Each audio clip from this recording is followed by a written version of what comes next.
இந்த யூடியூப் வழியை பார்க்குற ஒருத்தரை கர்த்தர் ஆசீர்வதிப்பாராக.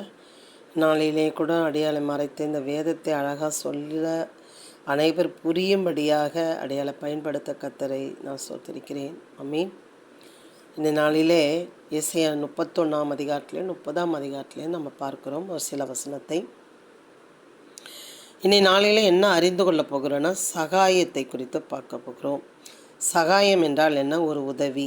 உதவி யாரிடத்தில் கேட்க வேண்டும், யாருக்கு செய்ய வேண்டும் என்பதை இன்றைய நாளிலே பார்க்க போகிறோம். ஆமென். சகாயம் அடையும்படி இஸ்ரவேலுடைய பரிசுத்தரை நோக்காமலும் கர்த்தரை தேடாமலும் எகிப்துக்கு போய் குதிரைகள் மேல் நம்பிக்கை வைத்து ரதங்கள் அநேகமாக இருப்பதினால் அவைகளை நாடி குதிரை வீரர் மகாபலசாலியாக இருப்பதினால் அவர்களை நம்பிக்கொண்டு இருக்கிறவர்களுக்கு ஐயோ. என்ன சொல்லிக் கொடுக்கிறது? சகாயத்தை கர்த்தரிடத்தில் தேட வேண்டுமாம். அவரை தேடாமல் நல்ல வசதியாக இருக்கிற அந்த ரத வீரர்களை குறித்து, பலசாலியாக இருக்கிற வீரரை குறித்து, நல்லா தடகாத்தமாக இருக்கிற குதிரையை நம்பி நீ போவியானால், அது மேலே நீ நம்பிக்கை வைப்பேயானால் உனக்கு என்ன ஐயோ. அவ்வளோ உனக்கு ஞானமா? அப்போ அவங்க நல்லா அவங்க கண்ணில் பார்க்கறதுனால அவங்கள நம்பி இருக்கிறத நம்புகிற, பலசாலியாக இருக்கிறாங்கன்றது உன் கண் பார்க்கறதுனால அவர்களை நம்புகிறியா? உனக்கு என்ன ஐயோ. நமக்கு எங்கே கிடைக்கும்னா, சகாயம் அடையும்படி இஸ்ரவேலுடைய பரிசுத்தரை நோக்க வேண்டும், கர்த்தரை தேட வேண்டும். அதை விட்டு நாம் சுற்றி பார்க்கிறவர்களை பார்த்து அங்கே கிடைக்குமா இங்கே கிடைக்குமா என்று நம்பியிருப்போமானால் நாம் கைவிடப்படுவோம். பிரியமானவர்களே, பாருங்கள், இவ்வளோ உங்களுக்கு ஞானமா? பலசாலியாக இருக்கிறாங்க, ரதங்கள் நிறைய இருக்கிறது, குதிரை ரொம்ப ஸ்ட்ராங்காக இருக்கிறது அப்படின்னு நம்பி நீ போறியா? உனக்கு அவ்வளோ ஞானமா அப்படின்னு சொல்லி அவர் சொல்லுகிறார். பாருங்கள், ஏசியா தீர்க்கதரிசி சொல்லுகிறார் மக்களிடத்தில், ஜனங்களிடத்தில். அவரும் ஞானம் உள்ளவர். அவர் தம்முடைய வார்த்தைகளை மறுக்காமல் தீங்கு வர பண்ணி தீமை செய்கிறவர்களின் வீட்டுக்கும் அக்கிரமக்காரருக்கு சகாயம் செய்கிறவர்களுக்கும் விரோதமாக எழும்புவார். எகிப்திய தெய்வம் அல்ல, மனுஷதானே, அவருடைய குதிரைகளும் மாம்சந்தானே. பிரியமானவர்களே, நீ அவ்வளோ ஞானமாக நீங்கள் இவங்க கரத்துலேருந்து உதவி கிடச்சிரும், அவங்க கரத்துலேருந்து உதவி கிடச்சிரும், அவங்க வசதியாக இருக்காங்க, அவங்க பலசாலியாக இருக்கிறாங்க, அவங்க எல்லாம் நமக்கு நல்லா பண்ணிவிடுவாங்க, செஞ்சுடுவாங்க நீ நினைப்பியானால் ஏமாந்து போவாய். நட்டாத்தில் விடப்பட்ட ஒரு படகை போல இருப்பாய் அப்படின்றது வேதம் நமக்கு சொல்லி கொடுக்கறது. அப்போ இந்த மனுஷனுக்கு அவ்வளோ ஞானம் இருக்குமானால் அவரும் ஞானம் உள்ளவர். அவர் தம்முடைய வார்த்தைகளை மறுக்காமல் தீங்கு வர பண்ணி தீமை செய்கிறவர்கள் வீட்டுக்கும் அக்கிரமக்காரருக்கு சகாயம் செய்கிறவர்களுக்கும் விரோதமாக எழும்புவாராம். அக்கிரமக்காரருக்கு நம்ம உதவியாக இருந்துடக்கூடாது, தீமை செய்கிறவர்கள் வீட்டுக்கும் அக்கிரமக்காரர் சகாயம் செய்கிறவர்களுக்கும் விரோதமாக எழும்புவாராம்.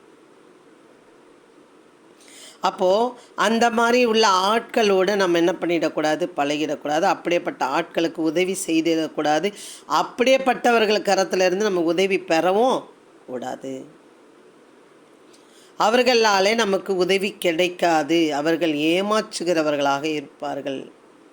அக்கிரமக்காரரிடத்துலேருந்து எப்படி நமக்கு உதவி கிடைக்கும் என்பதை வேதம் அழகாக சொல்லிக்கிறது. எகிப்திய தெய்வம் அல்ல, மனுஷன்தானே, அவங்கள நம்பி போகிறீங்களே, சரி அவர்களோட குதிரைகள் மாம்சந்தானே அப்படி என்று முடியும். பிரியமானவர்களே, ஒரு கடவுள் கொடுக்கறது சுவாசந்தானே என்று முடியும். பிரியமானவர்களே, நாம் யாரை நம்பி இருக்கிறோம்? யாரை நம்பி இருக்கிறோம்? முதலாவது கர்த்தரை தேடும் பொழுது கர்த்தர் நமக்கு அது உதவியாக நமக்கு என்ன பண்ணுவார்? செய்கிறவராக இருக்கிறார். பார்க்கும் பொழுது பாருங்கள், அவங்க திருந்தாதனால பாருங்கள், திருந்தாமல் அவங்க செய்கிற காரியம் பாவத்தோட பாவத்தை கூட்டும்படி என்னை அல்லாமல் ஆலோசனை பண்ணி என் ஆவி அல்லாமல் தங்களை மூடிக்கொள்ள பார்க்கிறவர்களும் என் வாக்கை கேளாமல் பார்வோனின் வெள்ளத்தினாலே விளக்கவும் பெருகவும் எகிப்தினிலே ஒதுங்கவும் வேண்டும் என்று எகிப்துக்கு போகிறவர்களுமாகிய முரட்டாட்டம் உள்ள புத்திரருக்கு ஐயோ என்று கர்த்தர் சொல்லுகிறார்.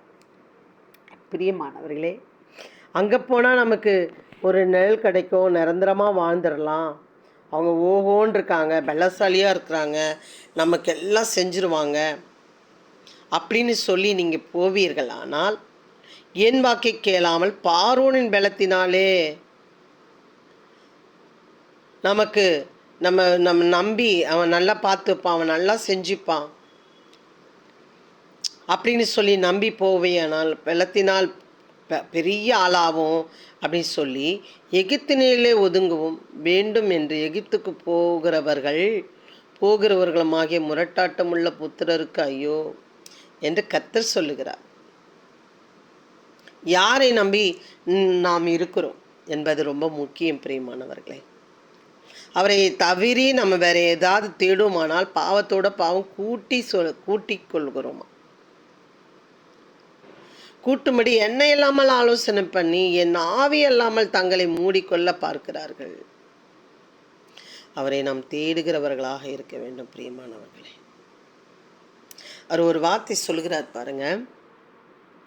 ஆனாலும் தங்கள் சகாயத்துக்கும் புரோஜனத்துக்கும் உதவாமல் வெட்கத்துக்கும் நிந்தைக்குமே உதவும் ஜனத்தினாலே யாவரும் வெட்கப்படுவார்கள். அந்த ஜனத்தினாலே யாவரும் வெட்கப்படுவார்களாம். ஆனாலும் தங்கள் சகாயத்துக்கும் புரோஜனத்துக்கும் உதவாமல் வெட்கத்துக்கும் நிந்தைக்குமே உதவும் ஜனத்தினாலே யாவரும் வெட்கப்படுவார்கள். அவங்களுக்கு புரோஜனமே கிடைக்காதான், சகாயமும் கிடைக்காதான், உதவும் மாட்டார்களாம். அங்கேருந்து என்ன கிடைக்கனா? நிந்தையும் வெட்கமும் தான் கிடைக்குமா. பிரியமானவர்களே, மிக கவனமாக இருக்க வேண்டும். கர்த்தரை தேடுகிற விஷயத்தில் ரொம்ப கவனமாக இருப்போமானால் கர்த்தர் நமக்கு ரொம்ப ஆசீர்வாதமாக இருப்போம். இன்னொரு வார்த்தையும் சொல்லுகிறார் பாருங்க. எகிப்தியர் சகாயம் பண்ணுவது வியார்த்தமும் ரொம்ப ஆச்சரியமா வீணுமாம். ஆகையால் சும்மா இருப்பதே அவர்களுக்கு பலன் என்று அதற்காக கூறுகிறேன். சும்மா இருப்பதே நமக்கு பலன். நம்ம கடவுளை நம்பிட்டு விட்டாலே நமக்கு பலன் கிடைச்சிடுமா. ஆனால் அவங்கக்கிட்ட சகாயம் தேடி போமானால் வீணுமாம், வேஸ்டாம். ஆகையால் சும்மா இருப்பது அவர்களுக்கு பலன் என்று அதற்காக கூறுகிறேன். பிரியமானவர்களே, நாம் யாரிடத்துல சகாயம் கேட்க வேண்டும், யாரிடத்துல உதவி கேட்க வேண்டும், யாரிடத்துல நம்ம பழக வேண்டும் அப்படி என்பதை நம்ம உணர்ந்து செயல்படும். யாரை நம்பிக்கொண்டு இருக்கிறோம் என்பதை நம்ம அறிய வேண்டும். பிரியமானவர்களே, நீங்கள் யாரிடத்துல உதவி கேட்கறதுக்கு முன்னாடி கூட கர்த்தரிடத்தில் முதல் உதவி நீங்கள் கேட்பீர்களானால் அவர் உங்களுக்கு சகாயம் செய்கிறவராயிருக்கிறார். பாருங்க, இன்னொரு வசனம் பாருங்க. உன் ஸ்ரூபங்களை மூடிய வெள்ளித்தகட்டையும் உன் விக்கிரகங்களின் பொன் ஆடை ஆபரணத்தையும் தீட்டாக எண்ணி அவைகளை தீட்டுப்பட்ட வஸ்திரம் போல எரிந்து விட்டு அதை சீ போ என்பாய். இவர்கள் எதுக்கு போகிறாங்கன்னா, அங்கே நாள் பார்க்க போகிறாங்க, நட்சத்திரங்களை பார்க்க போகிறாங்க, அங்கே விக்கிரகத்தை வணங்க போகிறார்கள். அவர்கள் கண்டதையெல்லாம் பார்த்து அவங்க வணங்குகிறவர்களாக இருக்கிறார்கள். மனிதனையும் மிருகத்தையும் வணங்குகிறவர்களாக இருக்கிறார்கள். அதை எண்ணி என்ன பண்ணணுமா? அவைகளை தீட்டுப்பட்ட வஸ்திரத்தை போல எரிந்து விட்டு அதை சீப்போ என்பாய். அப்பொழுது நீ நிலத்தில் விதைக்கும் விதைக்கு அவர் மழையையும் நிலத்தின் பலனாகிய ஆகாரத்தையும் தருவார். நீ விதைக்கிற பற்றி அப்பொழுது நீ அவரை நம்பி சீப்போ எல்லாத்தையும் அவர் சொல்கிறதெல்லாம் நம்ம அதை தகர்த்து போட்டு விட்டு அவரிடத்திலே நீ வரும் பொழுது, நீ விதைக்கும் பொழுது, அப்பொழுது நீ நிலத்தில் விதைக்கும் முன் விதைக்கு அவர் மழையும் நிலத்தின் பலனாகிய ஆகாரத்தையும் தருவார். அது கொழுமையும் புஷ்டியுமாய் இருக்கும். அக்காலத்திலே உன் ஆடு மாடுகள் விசாரமான மேய்ச்சல் உள்ள ஸ்தலத்திலே மேயும்.